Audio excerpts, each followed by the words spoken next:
Hi గారు, welcome to our channel. ప్రస్తుతం మనతో పాటు భరద్వాజ్ గారు సీనియర్ జర్నలిస్ట్ ఉన్నారు. వారితో ఒకసారి మాట్లాడదాం. సార్ నమస్కారం. సార్ నమస్తే. సార్, పుష్ప 2 మూవీ రిలీజ్ కి అయితే దగ్గర పడుతుంది. అయితే ఈ సినిమా గురించిన చర్చ కూడా ఒక రేంజ్ లో జరుగుతుంది. కొన్ని పాజిటివ్ అంశాలు ఉన్నాయి, కొన్ని నెగిటివ్ అంశాలు కూడా ఉన్నాయి సార్.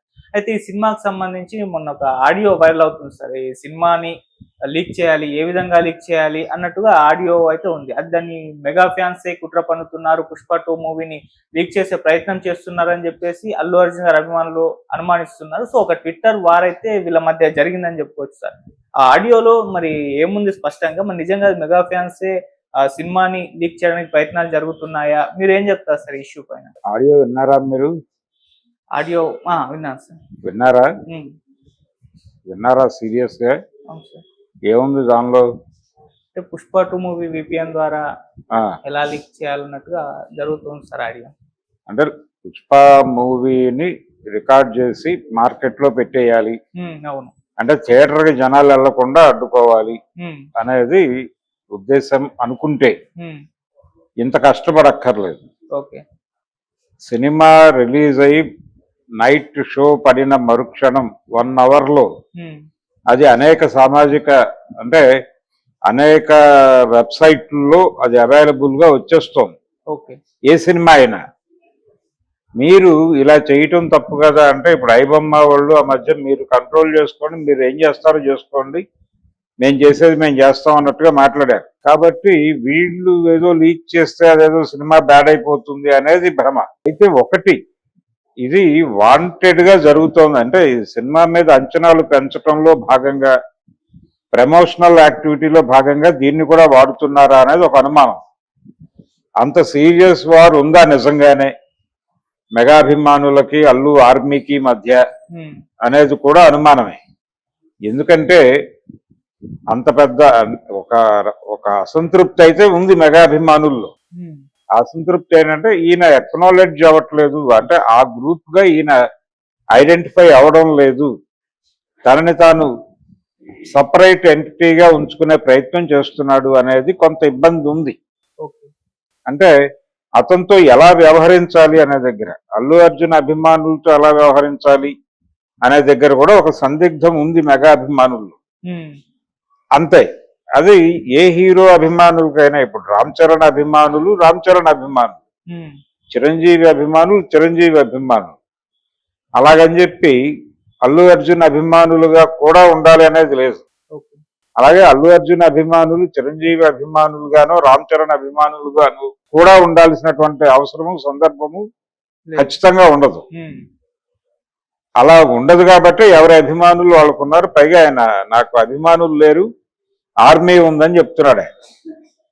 రెండోది, అభిమానుల కోసమే నేను నటుడిగా మారాను అని చెప్పాడు ఆయన ఒక ఈవెంట్ లో.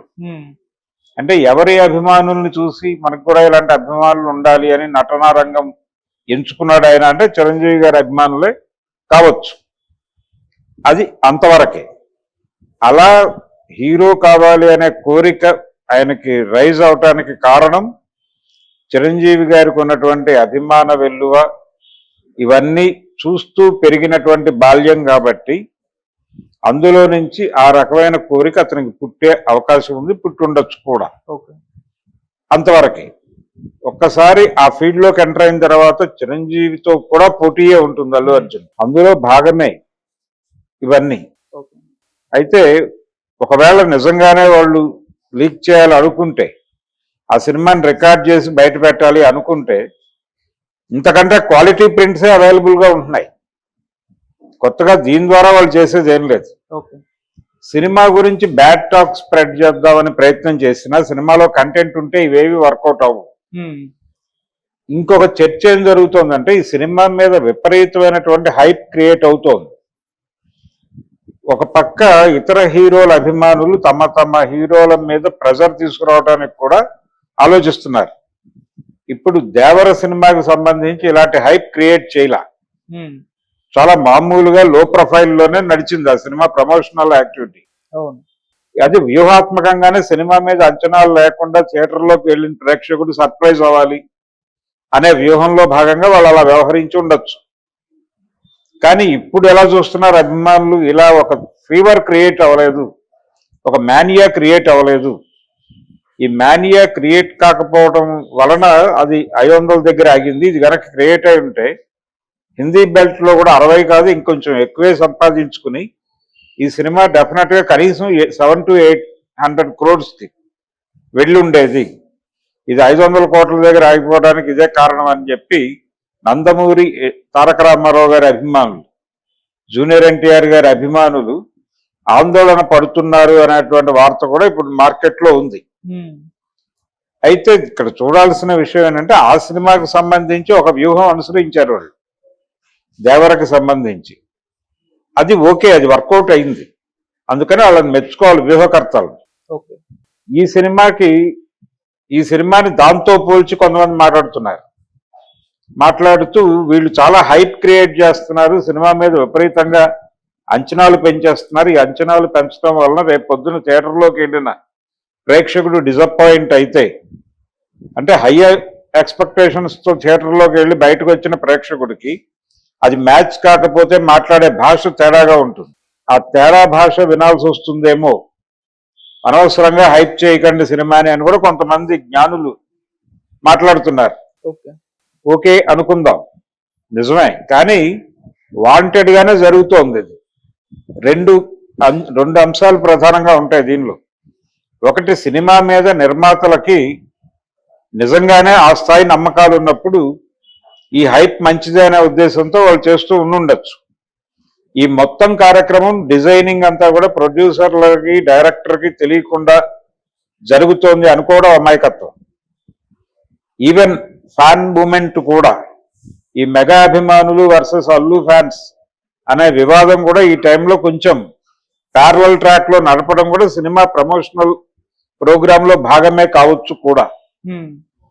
సో ఈ యాంగిల్లో చూస్తే ఈ హైప్ చేయటం వెనకాల సినిమా మీద వాళ్ళకి విపరీతమైన నమ్మకంతో అయినా చేయాలి. లేదు, అసలు ఏమాత్రము నమ్మకం లేదు. ఏది దేవర స్థాయిలో లో ప్రొఫైల్ మెయింటైన్ చేస్తే సినిమా హైప్ అవుతుందేమో, రిలీజ్ తర్వాత మౌత్ టాక్ తో రైజ్ అవని సినిమాని అని వ్యూహాత్మకంగా వ్యవహరించే పరిస్థితి కూడా, అంటే ఆ స్థాయి కూడా లేకుండా సినిమా ఉండుంటే ఒక బీభత్సమైన వేవ్ క్రియేట్ చేసి, ఓపెనింగ్స్ సునామీ క్రియేట్ చేసి సీన్ లో నుంచి తప్పుకోవడం, బయర్స్ ని నష్టాల్లో నుంచి బయటేయటం అనే వ్యూహం మేరకైనా సరే ఈ హైప్ పెంచే ప్రయత్నాలు జరగచ్చు. రెండోది, విపరీతమైన నమ్మకంతో కూడా చేయొచ్చు. ప్రస్తుతానికి మనం సినిమా ఇంకా చూడలేదు కాబట్టి వీళ్ళకి భారీ అంచనాలు ఉండి, వీళ్ళకి ఒకటి ఆస్పిరేషన్ ఉంది, 2000 crore క్లబ్లోకి సినిమాని తీసుకెళ్ళాలి అనేటువంటి ఒక ఆశ ఉంది మాకు అనే విషయం అందరూ మాట్లాడారు, ఇంక్లూడింగ్ అల్లు అర్జున్. పాట్నా ఈవెంట్ ఒక రకంగా ఈ ఫీవర్ క్రియేట్ చేయడానికి పునాది. ఆ పాట్నా ఈవెంట్ లో డాస్ మీద ప్రతి ఒక్కరూ కూడా బిగ్గెస్ట్ ఫిల్మ్ ఆఫ్ ఇండియా అన్న లెవెల్లో మాట్లాడారు. సో ఈ హైప్ పెంచడం వ్యూహాత్మకమే అనుకుందాం. ఈ సినిమాని ఆ రేంజ్కి తీసుకెళ్లాలి కాబట్టి ఈ స్థాయి మానియా క్రియేట్ చేయాలి అని వాంటెడ్ గా అనుకుని చేస్తూ ఉండుంటే, అది మ్యాచ్ అయితే ఇది 2000 crore క్లబ్లోకి వెళ్ళటం అనేది పెద్ద కష్టమేం కాదు. ఈ క్రియేట్ అయినటువంటి వాతావరణానికి, ఈ వాతావరణాన్ని మ్యాచ్ చేసే లెవెల్లో సినిమా ఉంటే మాత్రం వాళ్ళ ఆశలు నెరవేరుతాయి. లేదంటే గనక మనం ఇందాక చెప్పుకున్నట్టుగా ఓపెనింగ్స్ కి మాత్రమే పరిమితమై సినిమా తప్పుకుంటుంది. ఇంకొక విచిత్రమైన విషయం ఏంటంటే, పుష్ప రిలీజ్ తర్వాత ఒక 20 రోజుల తర్వాత 20 days తర్వాత 2 సినిమాలు ఉన్నాయి మైత్రి మూవీ మేకర్స్. రాబిన్ హుడ్ అనే సినిమా ఉంది 25th ఇప్పుడు. రాబిన్ హుడ్ తర్వాత పొంగల్కి ఒక సినిమా ఉంది మైత్రి మూవీ మేకర్స్. ఏది తమిళ్లో అజిత్ తో చేస్తున్నారు అసలు, గుడ్ బ్యాడ్ అగ్లీ. అది తెలుగు వెర్షన్ రిలీజ్ అవుతుంది. కాబట్టి ఇది మైత్రి మూవీ మేకర్స్ డిసెంబర్ 5 నుంచి మొదలుపెట్టి జాన్యువరి చివరి వరకు దాదాపు 3 సినిమాలతో ఆడియన్స్ ని బిజీ చేయబోతున్నారు, ఎంగేజ్ చేయబోతున్నారు.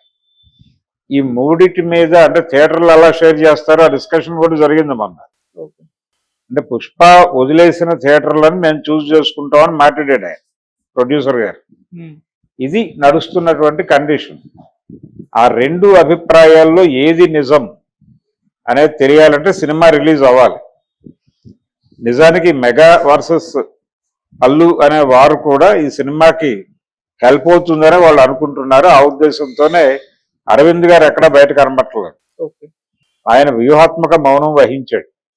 ఇది గనక బీభత్సంగా ఫ్లేరప్ అయిపోయి ఇది నిజంగానే వివాదాస్పదం అయితే దాన్ని అదుపు చేయటం కోసం ఆయన క్రైసిస్ మేనేజర్గా ఎంటర్ అవుతాడు. ఆ క్రైసిస్ మేనేజర్